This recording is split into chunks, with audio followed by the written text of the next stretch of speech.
The moment I walked into the office on Monday morning, I felt the tension crackling in the air like static before a storm. Whispers zipped across desks, and heads dipped quickly whenever I passed. I didn't need to ask what was going on.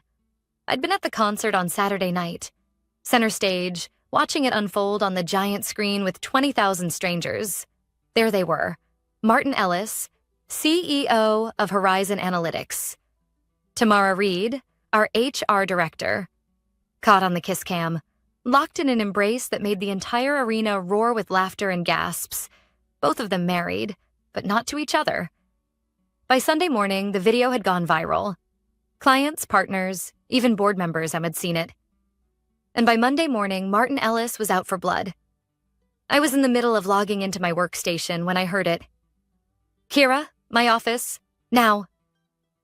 His voice sliced through the open space like a whip. Heads swiveled. Some coworkers winced. I stood, calmly straightened my blazer, and followed him. Inside his office, the door clicked shut with a finality that felt deliberate. Martin slammed a folder onto his desk, eyes burning. "You arranged this." I blinked, expression neutral. "I'm sorry?" "The concert, the tickets, the seats." His mouth twisted in a sneer. "You set us up. You made sure we were on that camera, and now I'm holding you accountable." He shoved a termination letter across the desk. My name already printed at the top. I picked it up slowly. Read the first few lines. Grounds for immediate dismissal. Breach of trust. Conflict of interest. My heart didn't race. My hands didn't shake. I simply looked up and met his eyes. "I understand." For a split second, something flickered in his expression. Surprise? Disappointment that I wasn't begging for my job? "You'll have security escort you out in 20 minutes. Hand over your badge, phone, and laptop before you leave." I nodded once. Of course. I turned and walked out without another word. I didn't go back to my desk. I didn't say goodbye. I just walked straight to the elevator, my personal phone already buzzing in my pocket. One new message from Claire, marketing director. "Is it true? You're out?" I typed back, "Looks like it, no worries." Because it wasn't just about Saturday night, not by a long shot. I'd known about Martin's affairs long before the kiss cam fiasco. Tamara wasn't the first. She wasn't even the fourth. Over the past 2 years, I'd quietly collected every breadcrumb, forwarded emails, calendar invites sent at 2 a.m., receipts charged to the corporate card, signed off by Martin himself. Affairs were just the tip of the iceberg. Hidden payouts to silence whistleblowers. Fake invoices submitted to inflate quarterly reports.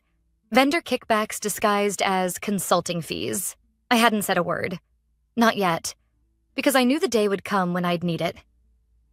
20 minutes later, I placed my badge and company phone into the waiting security guard's outstretched hand. He gave me a sympathetic look. "Sorry, Kira. Orders from the top." I smiled. No hard feelings. I stepped outside into the summer air, took a deep breath, and pulled out my personal phone. I scrolled through my files. Everything neatly categorized. Transactions, email threads, wire transfers, screenshots. The manila folder Martin had pushed across his desk meant nothing. He thought firing me would silence me. What he didn't know? I wasn't planning to fight him for my job. I was planning to fight for something much bigger. By noon, I was sitting at a quiet cafe downtown, laptop open, coffee untouched. Across from me sat David Chen, Horizon's chief compliance officer. His eyes darted nervously around before locking on mine. "You said you had something urgent." I slid a flash drive across the table. "Let's talk about Martin Ellis, and how much damage control you'll need before the board finds out everything I know." His hand trembled slightly as he picked it up. This wasn't about revenge. Not yet. This was the opening move, and Martin had just handed me the perfect reason to make it. David Chen didn't touch his coffee. He stared at the flash drive on the cafe table like it was ticking. "Kira, this is serious." His voice dropped to a near whisper. "If what you're implying is true." "It's all there," I said calmly. with timestamps, originals, correspondence, financial records. David's hands hovered over the flash drive before he finally pocketed it. "I can't make promises," he said carefully, "but I'll take this to legal." I gave him a small, polite smile. "You don't have to. I already did." His head jerked up. I folded my hands. "I sent copies to corporate counsel this morning, and the board chair. This is just a courtesy." David closed his eyes for a long second, processing. He wasn't a bad man, just a careful one. He'd kept his hands clean by never asking questions, and right now he realized he might be standing on a sinking ship. "I assume you have a plan." "I do." I met his eyes evenly. "And it starts with the board knowing exactly who they've been trusting with their company." By Tuesday morning, the first crack appeared. I wasn't in the building, of course. I was persona non grata now, but I didn't need to be. Claire from marketing texted me at 9:12 a.m. "Emergency board meeting called. No agenda listed. Martin looks pale." I allowed myself a small smile, because I knew why. On Monday night after my meeting with David, I'd forwarded a formal report to Horizon Analytics board chair, Eleanor Price. Eleanor wasn't the typical corporate puppet. She was a former federal prosecutor who'd built her reputation on corporate fraud cases before joining Horizon's board. I'd attached everything: the fake invoices, the falsified expense reports, the hush money payments buried in department budgets. And I'd added a simple professional cover note. As a former Horizon employee, I believe it is my ethical duty to disclose this information to the board. Please find attached evidence of repeated unethical and potentially illegal conduct by CEO Martin Ellis. I am available for questions. At exactly 10:04 a.m., I got an email from Eleanor herself. Short and to the point. "Kira, thank you for bringing this to our attention. We are reviewing the materials. Please expect a follow-up by end of week. Regards, Eleanor." I read it twice. Then I closed my laptop. The wheels were turning, but I wasn't done. I reached out to 2 ex-colleagues, both in finance, both quietly fed up with Martin's manipulations, and they'd been waiting for someone to start this. By Wednesday, I had affidavits signed, detailing how Martin had pressured them into adjusting quarterly forecasts. Claire messaged me again that afternoon. HR called in. "Board's requesting Tamara's resignation." I typed back, "Just Tamara?" Her reply came with a winking emoji. "For now." That evening, I met with Jordan Blake, a journalist from The Ledger, a respected business news outlet. We'd known each other professionally for years. He trusted my word. And more importantly, he trusted my documentation. "I'm not asking you to publish anything yet," I told him as we sat in a quiet bar, the hum of evening traffic outside. "I just want you to know, if a story breaks, I want it to be accurate." Jordan leafed through a handful of printed documents I'd brought. Nothing confidential, nothing that would compromise legal action, but enough to paint a very ugly picture. "Looks like a pattern," Jordan said quietly. "A bad one." "Exactly." I met his eyes. And it's been happening right under the board's nose. Thursday morning, the fallout began to spread inside Horizon. Claire's message came in at 8:50 a.m. David Chen requested a closed-door session with the board this morning. Martin looked not happy. At noon, compliance team locked in legal's office? No one knows why. By 3 p.m., Tamara's LinkedIn updated. Open to work. She's out. I didn't reply. I didn't need to. The cracks weren't cracks anymore. They were fractures. But I knew Martin. He wasn't going to go down without a fight. I could already imagine his next move. Deny everything, blame subordinates, threaten legal action against disgruntled employees. That was his pattern. Which is why, that night, I drafted one more email. Subject line: formal request for whistleblower protection recipient, Eleanor Price, board chair. Attached, my formal statement under legal counsel. I hit send. Then I leaned back in my chair. The first move had been made. The board was watching. The press was circling. And Martin Ellis? He was running out of places to hide. By Friday morning, Martin finally played his hand. I wasn't surprised. In fact, I'd been waiting for it.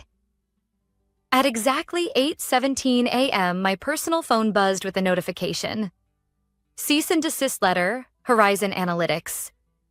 Delivered via email by Dawson and Harlow LLP, the law firm Martin kept on retainer. I opened the document with a calm I didn't entirely feel. Cease any and all defamatory statements regarding Mr. Ellis. Unauthorized use of confidential company information. Further action will be pursued if this matter is not resolved immediately. I read the 2-page letter twice. Then I forwarded it to my attorney, Renee Collins, with a brief note. Expected this. Your move. By 9:30 a.m., Renee responded. Standard intimidation tactic. No merit. Already drafting response. I smiled. Renee wasn't just any attorney. She specialized in corporate whistleblower cases. When I'd first contacted her weeks ago, I'd already suspected things might get ugly. She was why I'd documented everything with forensic precision. Every screenshot time-stamped. Every email traceable. Every file secured on encrypted drives. I wasn't naive. I knew Martin would try to scare me off with legal threats before the board could act. But I also knew the truth. And I knew how to protect myself. At 10:12 a.m., Claire messaged me again. Big blow-up in the executive conference room. Martin stormed out. Eleanor called for a board-only meeting after. At 11:45 a.m., it's doing a forensic audit on Martin's accounts. That's gotta be bad. I typed back, it is. I knew exactly what they'd find. Or rather, what they wouldn't. Because 3 months ago, I'd discovered that Martin had been rerouting company funds through a shell vendor account. Harper Consulting. A firm that didn't exist outside of 2 fake invoices and a P.O. box in Delaware. I hadn't touched that evidence yet. I'd been waiting for the right moment. At 1:05 p.m., Eleanor herself called me. Not an email. A direct call. I stepped into a quiet hallway before answering. Kira, this is Eleanor Price. Good afternoon, Eleanor. Her voice was calm, controlled, but underneath I could hear the current. I wanted to inform you personally. The board has opened a formal internal investigation into Mr. Ellis. We've engaged independent auditors. We'll need your cooperation. Of course. I replied evenly. I'll provide any documentation required. And for the record, she added, we've reviewed the cease and desist you received this morning. That was not authorized by the board. I allowed a small, knowing pause. Understood. Eleanor exhaled, a slight softening in her tone. You've handled this with professionalism, Kira. We'll be in touch. By late afternoon, the pressure inside Horizon's headquarters had reached a boiling point. Miguel, a senior analyst from finance, messaged me. Word is Martin's trying to pin the Harper Consulting invoices on lower management. I shook my head, almost impressed by his nerve. Classic Martin. Blame downward, protect upward. But this time, it wasn't going to work. At 5:30 p.m., I met Renee at her office downtown. She handed me a sealed envelope, her formal response to Martin's cease and desist, filed with both Horizon's board and their external counsel. You're fully protected under federal whistleblower statutes, Renee said firmly, and I've made it clear any further intimidation will be met with immediate legal action.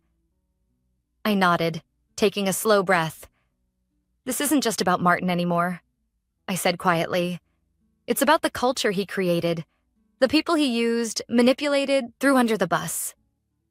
Renee gave me a rare smile. And now they're all watching him fall apart. By the time I got home, Claire had sent one last message for the day. Rumor, Martin tried to tender his resignation. Eleanor refused.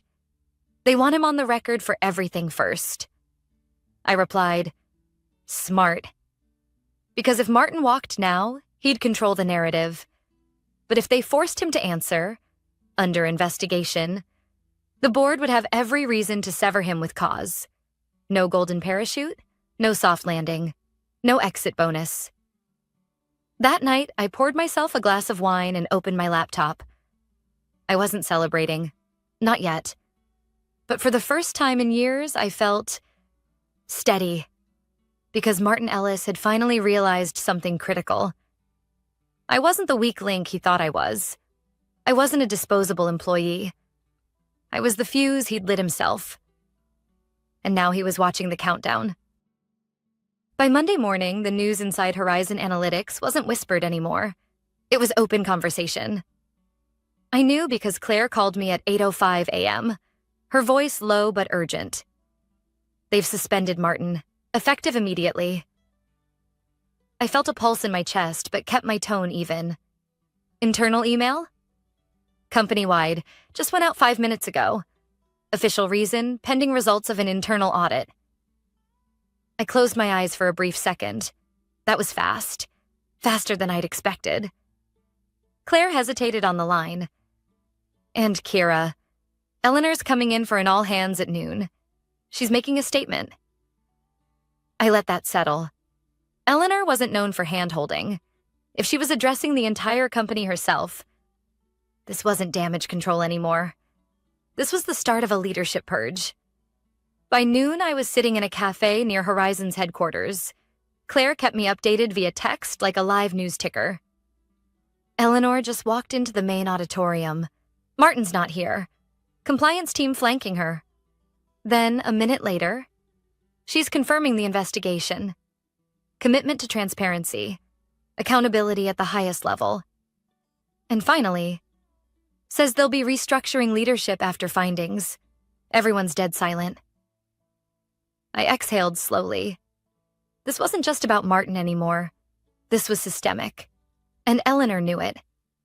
At 3 p.m., I met David Chen again. This time at a neutral spot. A quiet bench by the river, far from Horizon's walls. He looked exhausted. But more than that, resolved. Eleanor asked me to help lead the audit, he said without preamble. She wants full cooperation from every department. That's good, I said softly. They'll need you. David shook his head. Kira, Martin's been doing this for longer than anyone guessed. Tomorrow wasn't even the start. He showed me a list, a grim catalog of names, junior employees, contractors, even a former client liaison. Some of them had left quietly. Others had been paid off. And buried among the names were payments, falsified as consulting fees, vendor reimbursements, even employee wellness bonuses. It wasn't a pattern. It was a system. And Martin had built it himself. At 5:30 p.m., I got a call from Eleanor. Kira, I've reviewed your formal statement again. Yes? I kept my tone calm, professional. I'd like you to come in tomorrow morning, speak with the auditors directly. I blinked, caught slightly off guard. Of course, if that's helpful. It is. Eleanor's voice softened a fraction. I want your perspective on how this went on for so long, and how we can stop it from happening again. I understood immediately. This wasn't just about evidence. This was about reform. About setting a precedent. I'll be there, I promised. By Tuesday, Martin Ellis was a ghost inside Horizon Analytics. No nameplate on the executive board list. No office access. His assistant reassigned. Claire texted me at 10 a.m. They revoked his access pass, walked him out with security. He didn't say a word. I didn't celebrate, because I knew better. People like Martin didn't go quietly. At 11 a.m., I sat across from Horizon's external auditors in a glass-walled conference room. Ironically, the same one where Martin had once called me in to fire me. Now, I was here by invitation. I laid out everything with clinical precision. How Martin had manipulated budgets. How Tamara had helped shift payout structures. How junior employees had been pressured into silence.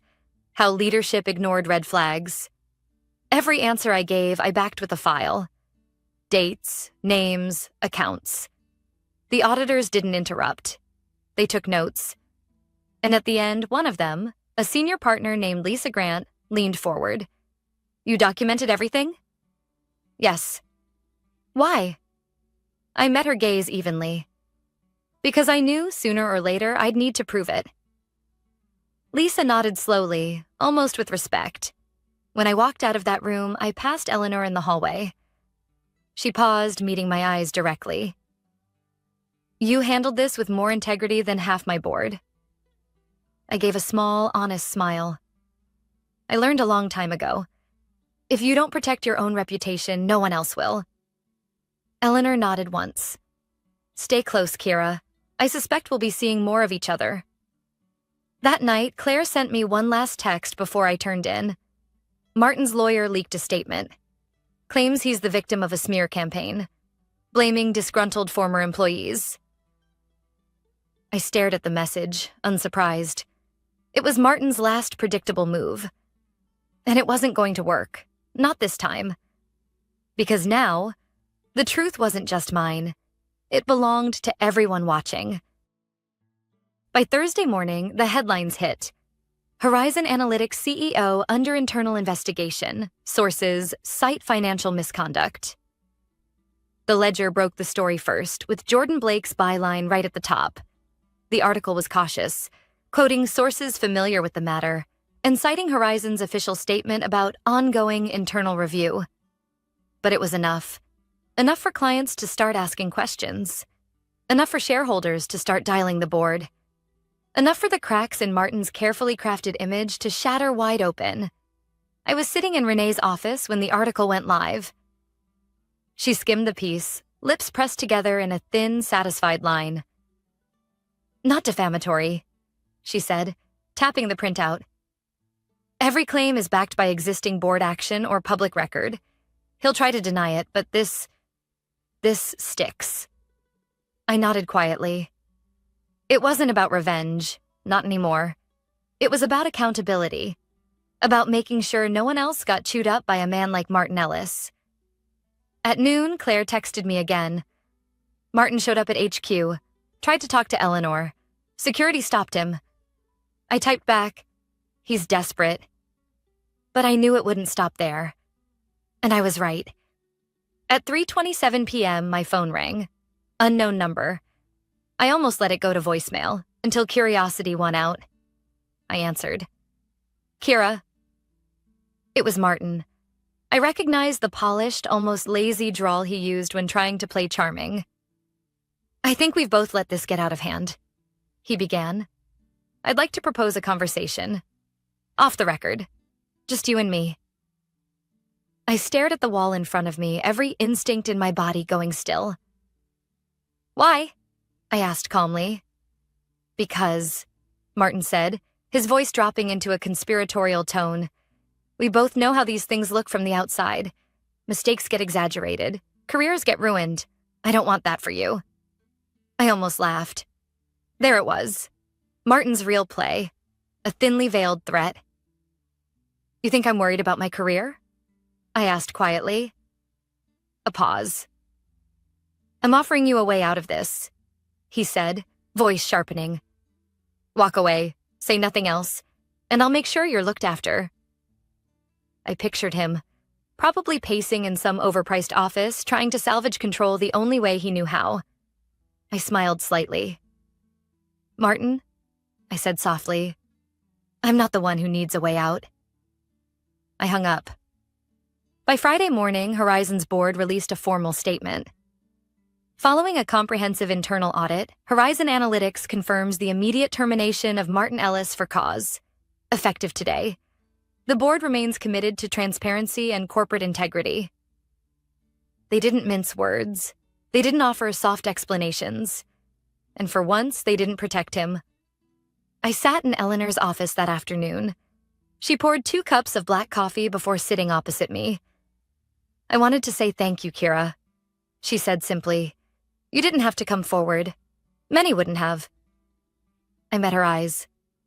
I didn't do it for the company, or the board. Eleanor nodded. I know. She sipped her coffee, studying me carefully.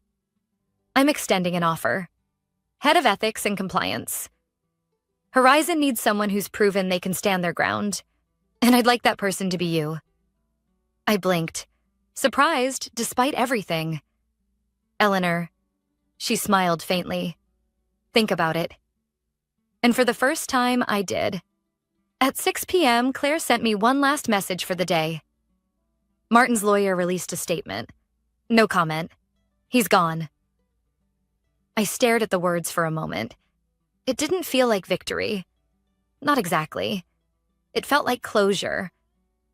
The kind you get when you finally shut a door you should have closed years ago. I stepped outside into the early evening air. The city felt sharper, cleaner somehow. For the first time in weeks, I didn't feel like I was fighting a current. Because Martin Ellis wasn't just out of Horizon. He was out of places to run. And out of people willing to protect him. The following Monday morning felt strange. For the first time in years, I wasn't rushing through traffic or preparing for a tense executive meeting. I was sitting in a small corner cafe. The same one where I'd first handed David Chen that flash drive. The storm had passed. Martin Ellis was out. Horizon Analytics was in cleanup mode. And me? I had a decision to make. Eleanor's offer sat in my inbox, flagged and waiting. Head of Ethics and Compliance.